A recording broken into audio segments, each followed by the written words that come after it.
एक समय किसी गांव में एक गरीब रिक्शे वाला रामू रहता था। उसके परिवार में उसकी पत्नी, बूढ़ी माँ और एक बेटा था।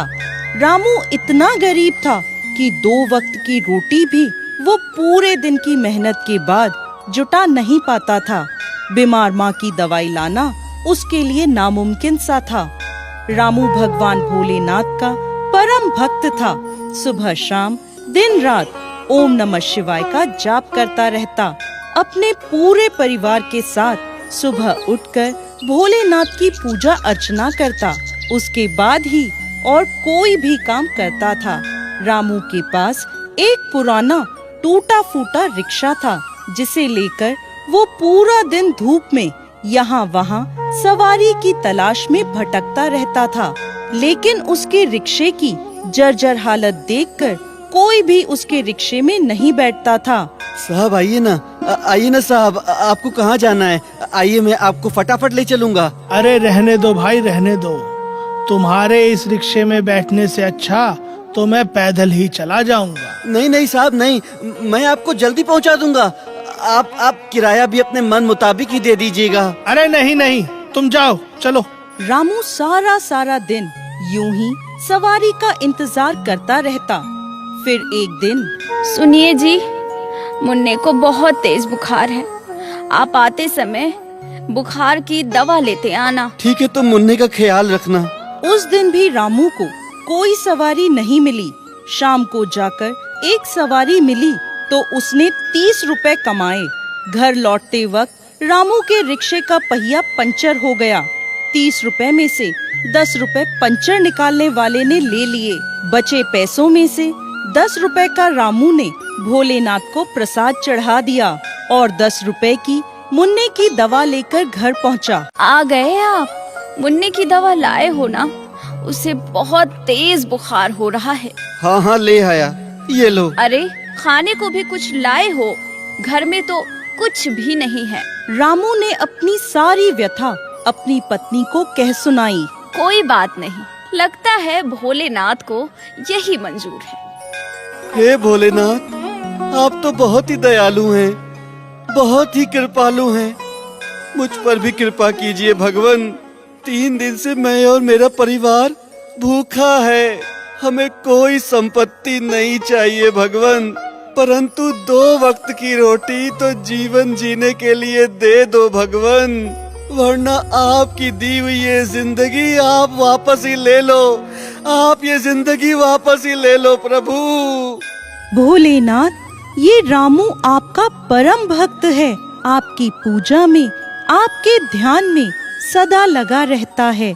फिर इसके नसीब में इतने कष्ट क्यों हैं? पार्वती, रामू अपने पिछले जन्म के कर्मों की सजा भुगत रहा है। अपने पिछले जन्म में ये एक साहूकार का पुत्र था, जो कि सदा बुरे कर्म और बुरी संगत में लिप्त रहता था। इसने अपनी माँ को यातनाएं दी थी और अन्न का अनादर किया करता था। इसलिए इस जन्म में ये भोजन के लिए तरस रहा है। परंतु प्रभु, ये आपकी सेवा करता है, आपके भरोसे अपना जीवन जी रहा है। यदि आप इसकी सहायता नहीं करोगे तो इसका आपसे विश्वास उठ जाएगा। ठीक है पार्वती जी, मैं इसकी परीक्षा लूंगा। यदि यह उसमें सफल हो गया तो मैं इसकी सहायता करूंगा। क्या हुआ रामू, आज फिर कोई सवारी नहीं मिली क्या? क्या करूं भाई, इस टूटे फूटे रिक्शा में तो कोई बैठना ही नहीं चाहता। अरे तुम छोड़ दो रिक्शा चलाना, इससे तो अच्छा मंदिर के सामने भीख ही मांग लो, कम से कम 2 पैसे ही मिल जाएंगे। रामू बेचारा उदास बैठा हुआ था कि तभी अरे आप संभालिए, खुद को संभालिए। धन्यवाद बेटा, तुम्हारा बहुत बहुत धन्यवाद। अरे बाबा, इस उम्र में कहाँ भटक रहे हो? क्या बताऊं बेटा, मैं भोलेनाथ के प्राचीन मंदिर में रोज दर्शन करने जाता हूँ। आज भी मैं वहीं के लिए निकला था, लेकिन रास्ते में किसी ने मेरी जेब ही काट ली बेटा, इसीलिए पैदल पैदल जा रहा हूँ। आओ बाबा आओ, मैं आपको ले चलता हूँ। देखो ना इतनी गर्मी है और आपकी हालत भी बहुत खराब है। आओ ना, आओ मेरे रिक्शे में बैठ जाओ। अरे नहीं बेटा, मेरे पास तो पैसे भी नहीं हैं। मैं तुम्हारा मेहनताना कैसे दे पाऊंगा? कोई बात नहीं बाबा, वैसे भी मेरे इस टूटे फूटे रिक्शा में कोई सवारी बैठती ही नहीं है। कम से कम ये आपके काम तो आ ही जाएगा। ऐसा कहकर रामू ने उस आदमी को अपने रिक्शे में बिठा लिया और मंदिर की ओर चल दिया। आह, बेटा तुम्हारा बहुत बहुत धन्यवाद। आज बेटा तुम्हारी मदद से मैं भोले बाबा के दर्शन कर पाऊंगा।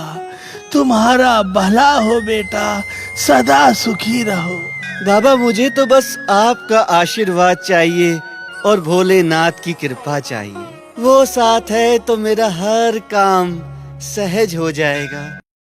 उस आदमी को मंदिर की सीढ़ियों पर छोड़कर जैसे ही रामू पीछे मुड़ा तो देखता है कि उसके टूटे फूटे रिक्शे की जगह एक चमचमाता नया ऑटो रिक्शा खड़ा है।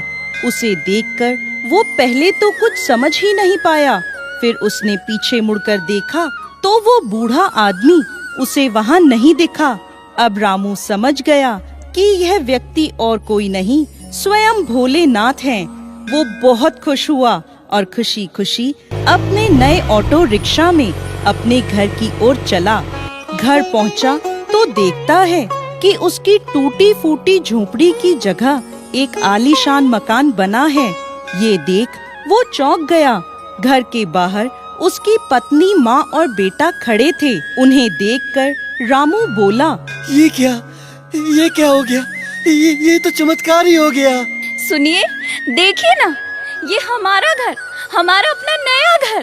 बाबा बाबा, हम तो मंदिर गए थे, वापस आए तो देखा हमारा घर इतना सुंदर हो गया। हाँ बेटा, हाँ हाँ। और तुम ये देखो मेरा नया ऑटो रिक्शा। अरे वाह, ये सब कैसे हुआ? ये सब मेरे भोलेनाथ की कृपा का ही कमाल है। ये उन्हीं की दया है जो उन्होंने हम पर आज की है। उनको कोटि कोटि नमन, कोटि कोटि नमन। जय भोलेनाथ, जय भोलेनाथ, जय जय भोलेनाथ।